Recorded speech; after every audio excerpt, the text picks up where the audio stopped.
So I like to try and pick a theme for the year. And this year, the theme that I talked about was listening. We talked about uncertainty and making room to listen for others who navigate uncertainty differently than we do. And on the second day of Rosh Hashanah, we looked at texts to see models of actually very poor listening and lack of understanding. And then last night it was really extraordinary to hear somebody born and raised in China talk about what is it about Judaism that would take a woman who never met someone Jewish before she went to college to say, I want to be Jewish, and the path that she went on. So this morning, I'm sticking to the theme, but I'm getting there in an indirect way. I want to talk about Israel this year because Israel turns 75 this May. And really what I want us to do is to think about what we as American Jews are doing and how we're relating to Israel and how we're hearing criticism of Israel and how perhaps that's distracting us from the real point. But it's going to take me a while to get there, so just bear with me. My teacher, Rabbi Danny Gordis, recently wrote a column when he spoke about love and purpose as they relate to Israel. I wanted to invoke Gordis's wisdom about these two topics before telling you about a book I just finished, a must-read book for all of us. But before I get to Israel, I want to talk about love and nationhood, imperfection, and more. Most of us know love is hard. That's the bottom line. Although it is remarkable and romantic, wonderful and life-giving, to be and maintain and understand the deepest nature of love, we must get beyond roses and romance, the flowers and the poetic.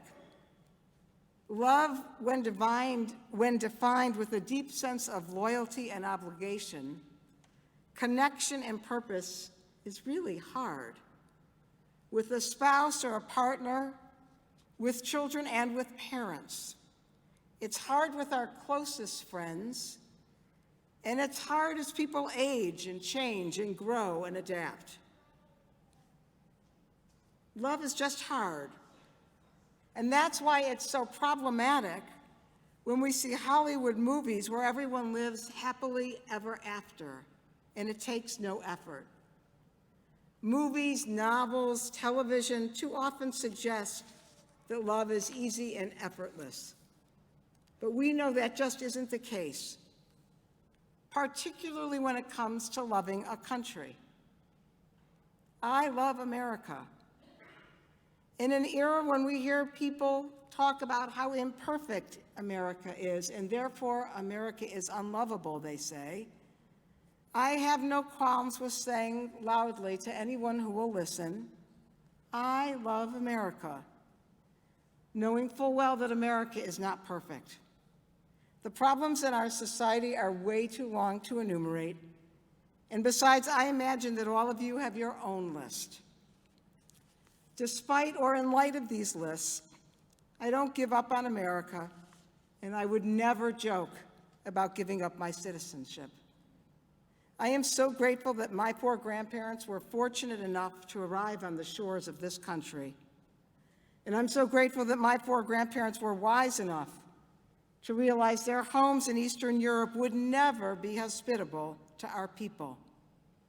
And I'm so grateful my four grandparents were courageous enough and willing to sacrifice everything for future generations. There is no doubt my love of America comes from my four grandparents. For them, America was the promised land, literally the Golden Medina. And I am aware enough to know that while my family flourished, many others did not. I know that being white made my grandparents' adjustment in this country much more manageable. I know that America never was perfect, even though it became a welcome new home for Freeman, Grossman, Kunitz, and Walk families. But if there were one thing I learned from the Jewish tradition, it's that perfection is completely unattainable. And so while I am proud and a patriotic American, I can simultaneously recognize that my family's experiences were not universal, and there's work yet to be done to build a more perfect union. Our tradition, our ancestors who formulated our heritage, understood that imperfection was inherent in life, and it filled our sacred texts and rituals with avenues to both see and express the reality of humanity and find ways to improve our character. Think of every biblical character, from Adam and Eve to Moses to David to Sarah to Hannah. We can look at each of these characters and find flaw and imperfection, and so too we can find model virtue and value. Look at the new year itself. The month of Elul, the period between Rosh Hashanah and Yom Kippur, the days of awe, or the Seret Yemei Teshuvah. The purpose of these days are to recognize when we've missed the mark and to find actions and ways to reflect and correct the course. So far I want to say love is hard. You can never love the perfect because the perfect is unattainable, and Judaism understands that imperfection is part of life. And that brings us to Israel. On a separate note, I hope that many of you will actually join us on a congregational trip to Israel. Later this morning, Craig and Nora Kazan are going to talk about the trip. But for now, I want to bring us to the idea of Israel. And I want to bring us to considering this concept of love and obligation, of imperfection and aspiration in connection with Israel, which sadly for some in our American Jewish community is no longer worthy of their love. Recently, I was telling someone that Israel would be an important part of our service this morning. You may have noticed the beautiful photographs that are just on display in our lobby. It's a traveling exhibit called Humans of Israel.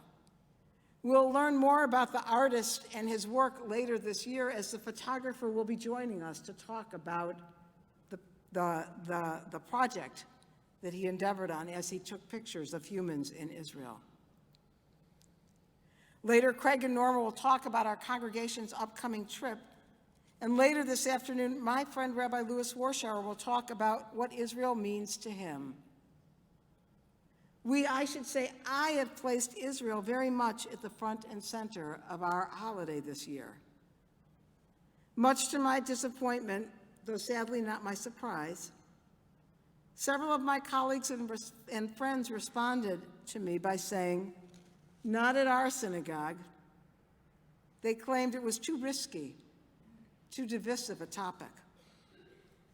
I recently learned about a synagogue here in the United States that has the name Zion in its name.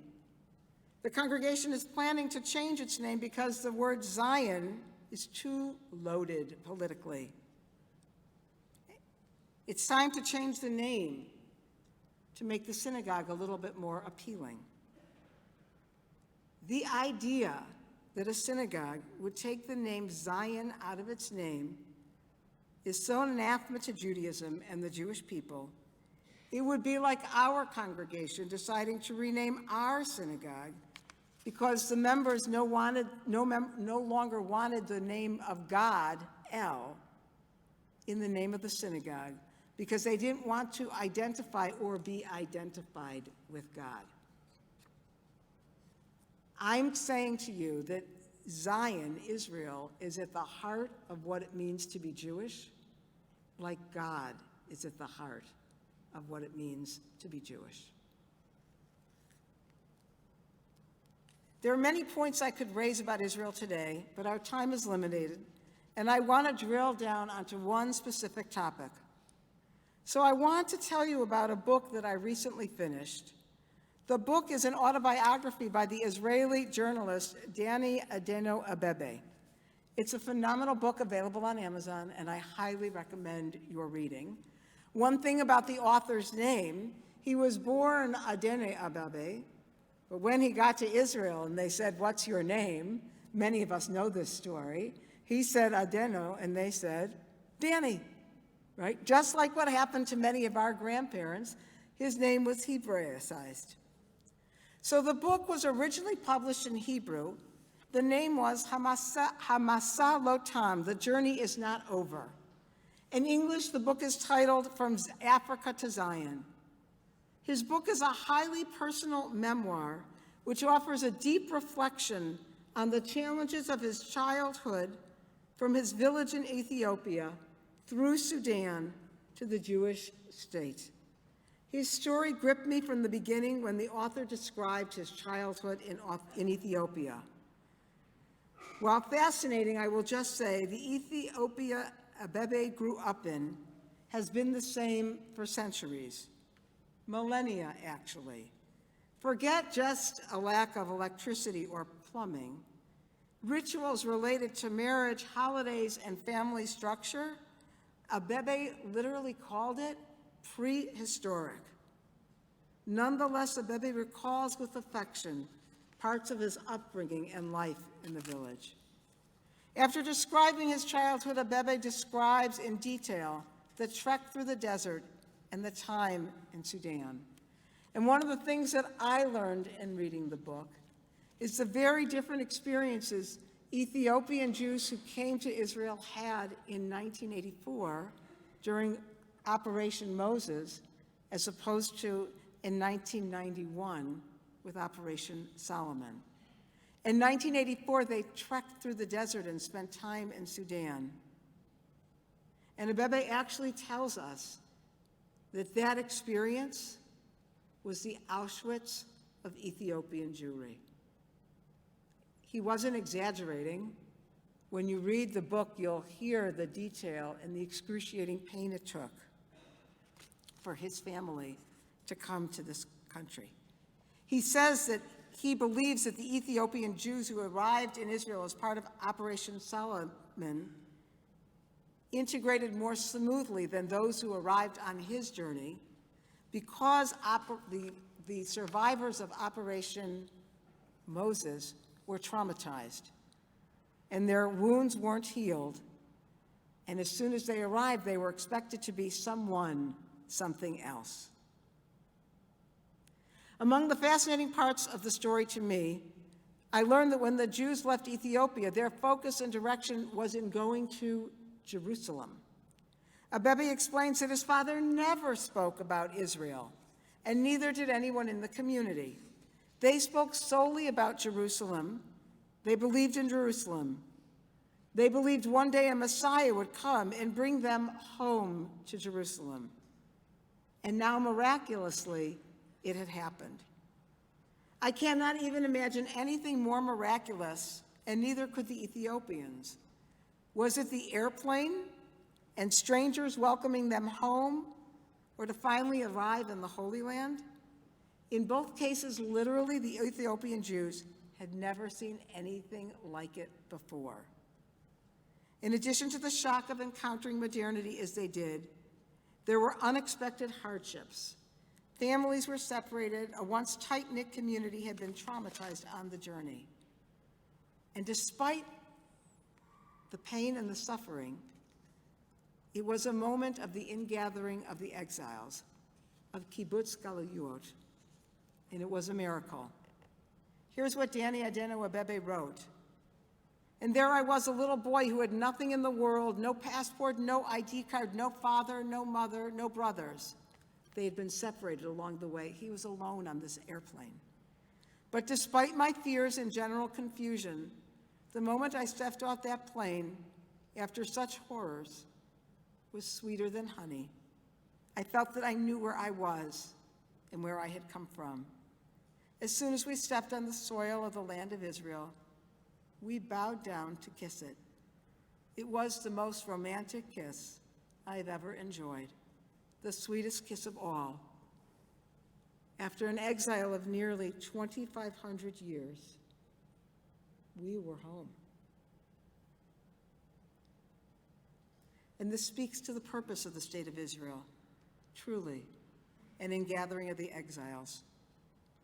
I once heard a BBC reporter say the following: "I'm no fan of Israel, but there is no doubt about it. There is no government in the world that would fly its planes halfway around the world for a people of a different race, because those people said, 'We are your brothers and sisters.'" As we consider our love of Israel, we also have to remind ourselves of the purpose of the state. Israel has succeeded in establishing a Jewish homeland and has stepped forward to ensure an ingathering of our exiled people is possible. And yet, despite the successes, there have been many missed moments. While the ingathering was painful and the journey was horrific, the Ethiopian Jews were finally home, although their homecoming was challenging. You can imagine that if you believed that going to Jerusalem was part of a messianic ingathering, how much more difficult it was to go to a Jerusalem that can be harsh, to a Jerusalem that can be violent, to a Jerusalem that can be tense, to a Jerusalem where people can be rude and where racism is an obstacle to overcome. Just imagine taking someone who has not had their life changed for 3,000 years and introducing them to the modern world. Some of them knew Hebrew from their biblical studies, but modern Hebrew and biblical Hebrew are not the same thing. Modern Israel and contemporary Ethiopia are not the same. Racism existed in Ethiopia, and racism existed and exists in the land of Israel. In Ethiopia, blacks actually based their racism on the color of skin. Abebe describes it in detail. In the land of Israel, as Israelis both created the miracle of Operation Moses and Solomon, they have also exhibited inexcusable prejudices against Ethiopians. The Ethiopian Jews who came to Israel struggled. The story is important to read because it's a story many of us don't know so well, and yet this is a story of our people. We should know and understand the Ethiopians' experience in Israel. Despite the challenges, despite how difficult it was, Abebe loves Israel. That, to me, is what is so fascinating about this book. From Africa to Zion describes how the Ethiopian community encountered racism and prejudices, as well as kindness and goodness. And Abebe never gave up on Israel, but devotes himself to making Israel the place he wants it to be. In 2017, Abebe, now married with children, went to South Africa as emissaries to the local Jewish community. He wrote the following, and I quote, "When we arrived in Johannesburg, we received a warm embrace from the local Jewish community. Walking around the city, I felt that I had 3 of the world's biggest problems on my shoulders. I was Jewish, I was Israeli, and I was black. In South Africa, these 3 identities existed in permanent tension. For some of the blacks, I was always black, a foreigner whose children spoke a foreign tribal language. For the Jews, I was a temporary remedy to assuage their conscience. And for the anti-Israel activists, I was tantamount to an infiltrator persecuted by his own government. During Israeli Apartheid Week at Johannesburg's prestigious Wits University, organized by the anti-Israel boycott movement, I went there as an Israeli representative to try to represent a different perspective and to present myself as walking proof that there is no apartheid in Israel. Scores of students, the men bearded and the women veiled, stood there screaming that my natural home, the state of Israel, was an apartheid state. The look in their eyes revealed the intensity of their hatred for Israel, not against Israeli policy, Israeli government policy in the territories, but against the state of Israel as the historic homeland for the Jewish people. The Palestinians were not their concern. It was just an excuse. The shouting grew louder. I approached them and heard their chants. I, too, am a critic of Israeli policy on a range of issues. But this was a painful experience. I spotted a black student with a big afro and big round glasses. He didn't look Muslim, but was wearing a Palestinian flag around his neck. He seemed like a nice guy, or that's what I thought. I went up to him and introduced myself. I told him, I'm from Israel.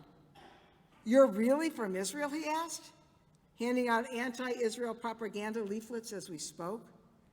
I pulled out a scanned copy of my Israeli passport, which happened to be in my pocket, and I showed it to him. He looked surprised and even slightly embarrassed. What are you doing here? I told him I had come to listen, to observe, and to present the Israeli side of the story.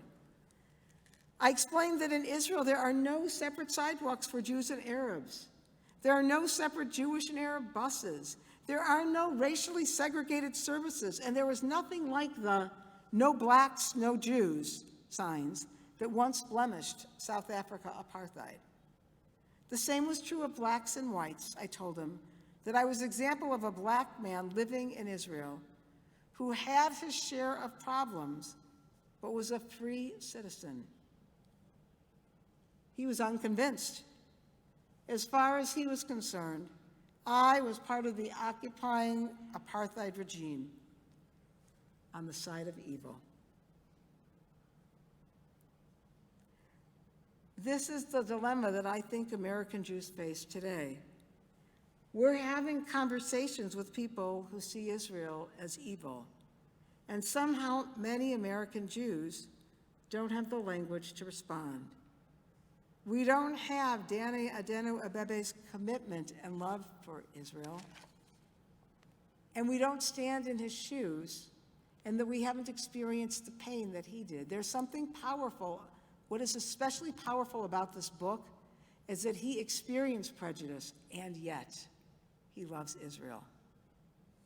Our love for Israel, a fundamental Jewish value, Ahavat Zion, is being eroded today by American Jews who are unwilling to do so much as keep the word Zion in their synagogue's name because they've expected perfection and they've accepted a narrative by those who hate Israel and the Jewish people.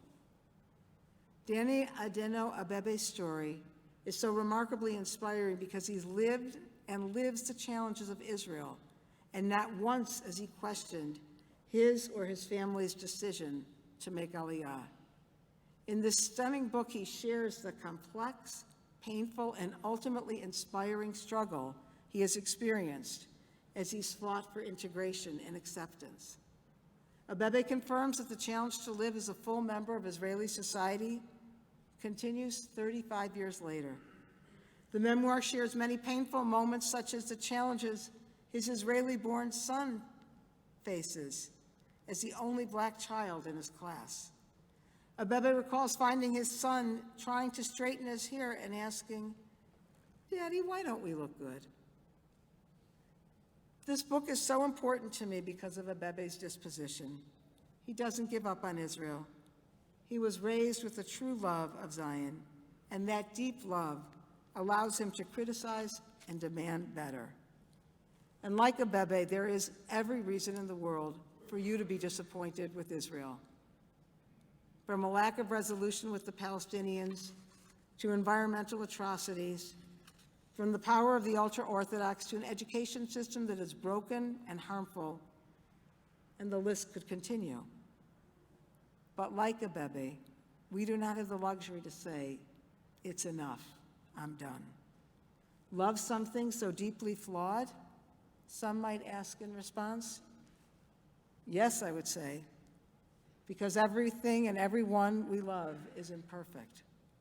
Our challenge is to give that gift of love generously to family, to friends, to our nation, because love is about loyalty and connection, commitment and obligation, and love takes work.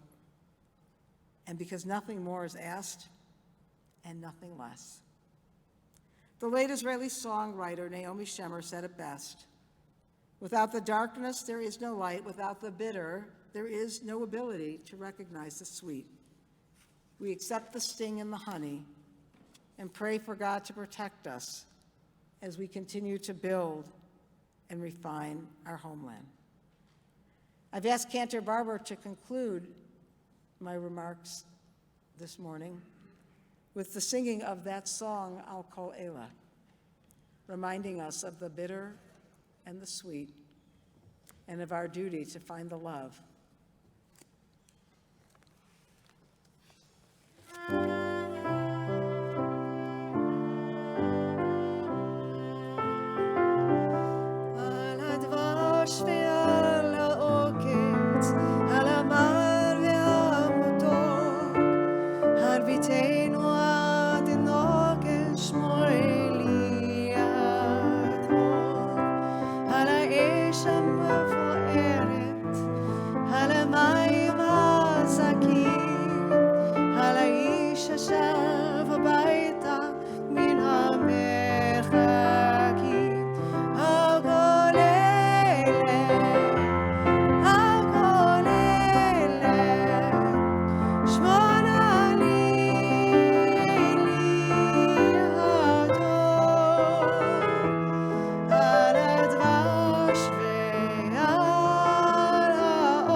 For the bitter and the sweet, all the things that join as one to make our life complete. For the future of our children, our prayers will never cease. For the hope that with tomorrow comes a world